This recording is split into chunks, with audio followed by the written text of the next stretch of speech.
there, thanks for stopping by to color. You are watching the fast forward version of this Tilda Watering card kit.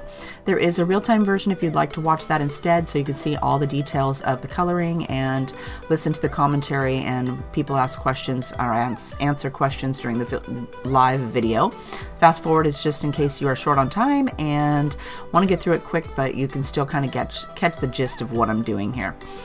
This card kit is available over at the store. I put a link to her and all the supplies I used down in the description box. I would love for you to come shopping with me.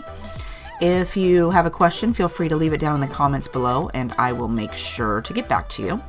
If you just want to say hi, that's cool too. If you're enjoying the video, don't forget to hit the thumbs up button. It helps my channel out and I really appreciate that.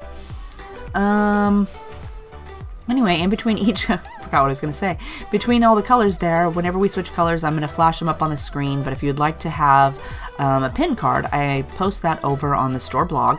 Wherever this card is on the blog post, at the end of the blog post, I always put a pin card of all the colors I used in that particular card. So in case you'd like to pin it for later on your Pinterest board, feel free to do that. That's an easy way for you to keep track of colors that you like and not have to go searching a million different places or have post-it notes. You can just pin the card and you can save it for later. So anyway, I'm going to go ahead and let you finish watching the coloring. Otherwise, I hope you're having a fabulous day and I'll see you next time.